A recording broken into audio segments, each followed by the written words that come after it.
मदद मिले ना मिले मगर भतीजा तो नहीं। सारे लोग मरते चले गए, मौत होती चली गई, ये कौन सी धक्का मुक्की। अपने बेटे को देख के ही मैंने गले पे लगाया, पर मेरी दम नहीं लग रहा भैया, बहुत ही ज़्यादा रोने लगा मैं। तब एक दरोगा जी आके बोले। नमस्कार, मेरा नाम है देव कौशिक और आप देख रहे हैं थिंकर टीवी। इस समय मौजूद हैं हाथरस हादसे में हुए मृतक परिवार के घर पर पिलखना गांव में मौजूद हैं और यहाँ एक ही परिवार के 2 लोग की मृत्यु हो चुकी थी। हम इन परिवार वालों से बातचीत करते हैं, इनका दुख जानते हैं और इस समय ये काफ़ी कठिन दौर है जो एक ही परिवार के जिनकी पत्नी और जिनका इकलौता बेटा उस हादसे में की मृत्यु हो चुकी थी और यहाँ के परिवार के कुछ लोग हैं, उनसे हम बातचीत करते हैं। मैम से बात करते हैं। मैम, आपका नाम क्या है? मेरा नाम कुमारी शांति। मैम, आप थी उस समय, मतलब वहाँ पर क्या हुआ था? मैं बाद में पहुंची हूँ, जब मुझे एकदम आवाज़ भी हुआ था, फिर मेरे भाई ने मुझे फ़ोन किया कि बेटा ऐसे ऐसे तुम्हारा भतीजा नहीं रहा। अच्छा, तो मैम वहाँ पर मतलब क्या ऐसा हादसा हुआ था कि चश्मदीद ने देखा होगा? समापन होने के बाद में जब उनका काफिला गया, गाड़ी वाड़ी निकली तो भगदड़ पड़ी है ये। तो बहन भाई मतलब ऐसा कोई प्रशासन भी नहीं था, बैरिकेड भी नहीं था। अगर इस तरीके से वो होता तो ये हादसा नहीं होता। सबसे ज़्यादा तो प्रशासन की बहुत डील है वहाँ। जब अच्छा, वहाँ कितने लोगों की भीड़ थी अंदाजा? हाँ, 2-2.5 लाख की तो होती कम से कम। 2.5 लाख की थी और बताया जा रहा है कि 50,000 या 80,000 के लोगों की परमिशन ली गई थी। तो ये तो जिनने परमिशन दी है ना, उनकी भी गलती है ना। 80,000 की परमिशन देने के बाद जब जनता इतनी देख रहे तो आयोजन को बीच में रुकवा देते। और वहाँ जो ज़मीनी रूप से मतलब क्या इंतजाम थे वहाँ पे कि जिससे लोगों की जो इतनी बड़ा हादसा हुआ अभी तक हादसे में, तो वो नहीं हो पाता? नहीं हो पाता तो प्रशासन को बुलाया जाता। पुलिस तो कहीं से भी फ़ोन कर दो, पुलिस तो आ जाती है ना। तो ये तो कमी है जिनने आयोजन ये कराया। भी बताया जाता है कि जब हादसा होता है तो प्रशासन ने मात्र 40 पुलिस वाले देख रेख के लिए छोड़ रखे थे, बाकी के जो सेवादार थे उन्होंने मोर्चा संभाल रखा था। तो जब वो लौट रहे थे तो उनकी धक्का मुक्की हुई या फिर एकदम मतलब कहते हैं कि नाली में फिसल गए थे पैर वगैरह? नहीं, वहाँ पे कोई नाली वाली नहीं थी। ये तो भगदड़ पड़ी है या फिर ऐसा लग रहा किसी ने धक्का दिया है, किसी का कुछ तो है। गड्ढे में भी अगर इस तरीके से मौत नहीं होती, किसी का पैर टूट जाता या सर फट जाता, गुम चोट आती, एक एकदम सारे लोग मरते चले गए, मौत होती चली गई, ये कौन सी धक्का मुक्की थी। कुछ तो है वहाँ ऐसा। इस हादसे के बाद में जो योगी सरकार है उनकी तरफ से आपको कुछ मदद मिली है? अब मदद मिले ना मिले मगर भतीजा तो नहीं मिलेगा। उस हादसे में उन जिनकी धर्मपत्नी की मृत्यु हुई थी और जिनका एक ही इकलौता बेटा था, उनसे हम बातचीत करते हैं। अच्छा, आप वहाँ मौजूद थे? अपने बेटे को देख के ही मैंने गले पे लगाया, पर मेरी दम नहीं लग रहा भैया, बहुत ही ज़्यादा रोने लगा मैं। तब एक दरोगा जी आके बोले। आप बैठ जाइए, कंफर्टेबल हो तो आप बैठ जाइए, कोई दिक्कत नहीं है, आप बैठ जाइए।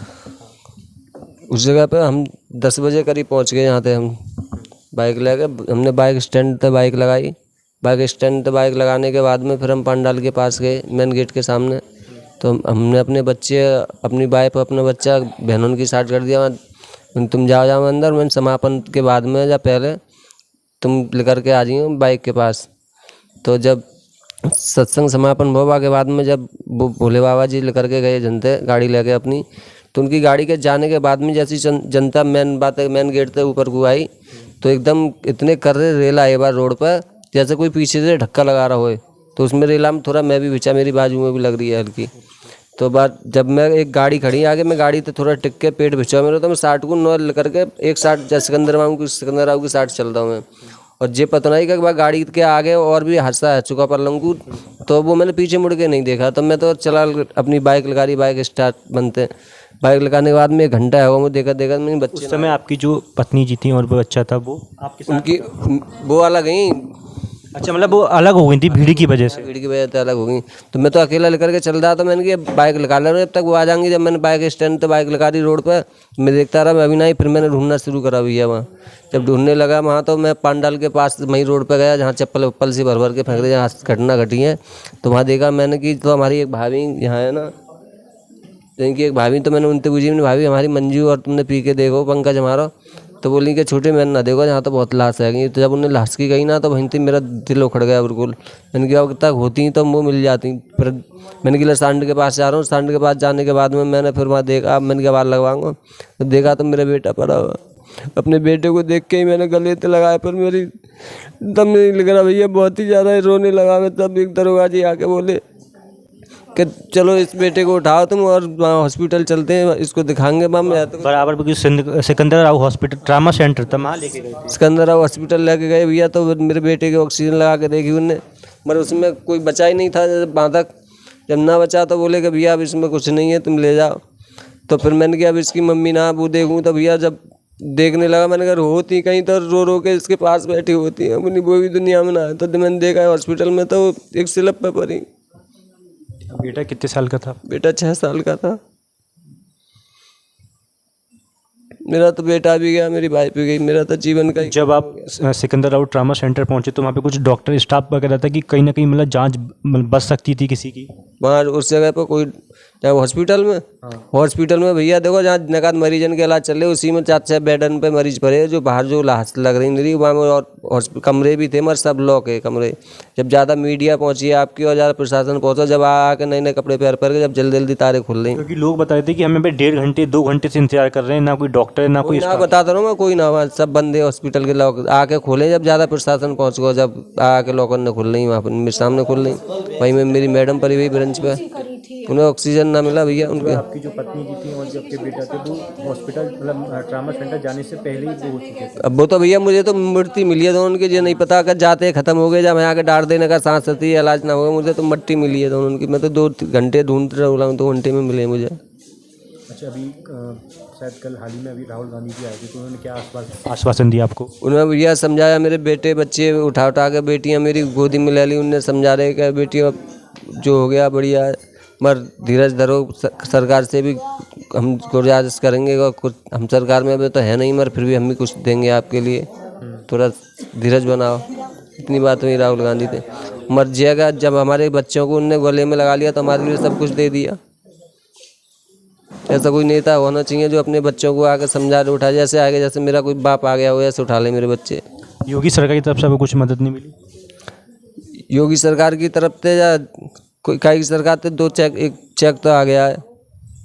नहीं, सिर्फ चेक देने से किसी की वो तो जान तो वापस आ नहीं जाती, तो ये सिर्फ पैसे क्या दिखाना तो सिर्फ बेकार है ना, कि बुरे वक्त में लोगों के साथ ऐसे नाव दे के जाते तो और बढ़िया था। 2 मिनट नहीं बैठे, दे के नहीं ले फोटो करवा के कि हम दे के जा रहे हैं, सो चले। देखे कौन गया था चेक? रविंद्र पाल ठाकुर, रविंद्र पाल सिंह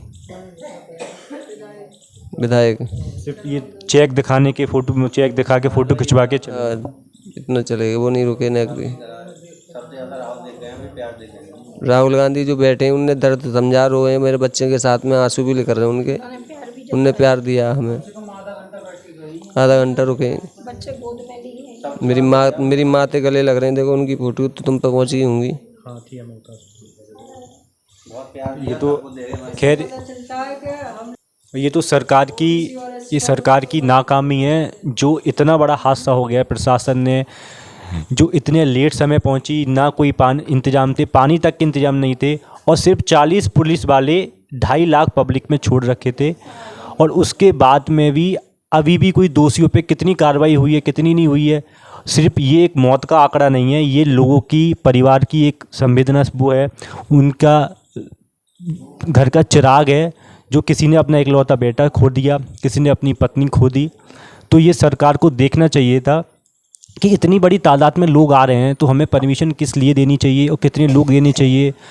और रही प्रशासन की और हॉस्पिटल की बात, तो सिकंदर राव ट्रामा सेंटर में जब मैंने वहाँ देखा था, तो वहाँ पे कोई भी 1.5 घंटे तक 2 घंटे तक लाशें पड़ी हुई थी, लोग तड़प रहे थे, ना कोई डॉक्टर था, ना कोई स्टाफ था, लोग चिल्ला रहे थे। जब मीडिया वाले वहाँ पहुँचे, जब प्रशासन के अधिकारियों को फ़ोन लगे, तब उनकी नींद जागी, तब लोग भागे। और सिर्फ इतना ही कहना है कि मौत का जो कीमत है ना, वो ये 2 लाख का चेक, 10 लाख का चेक, 50,000 रुपये घायल को दे दिए, ये सब ऐसा होता ही क्यों है? तो ये सरकार की आंखें खुलनी चाहिए, चाहे सरकार कोई सी हो। और योगी सरकार अपनी इतनी बड़ी बड़ी बातें करने वाली कि हम लोग ने प्रशासन अच्छा कर दिया, हॉस्पिटल बनवा दिए, हाथरस कांड ने पूरे प्रशासन और पूरी कानून व्यवस्था की पोल खोल दी है। मैं देव कौशिक, थिंकर टीवी के साथ। आप देखते रहिए। बहुत बहुत धन्यवाद।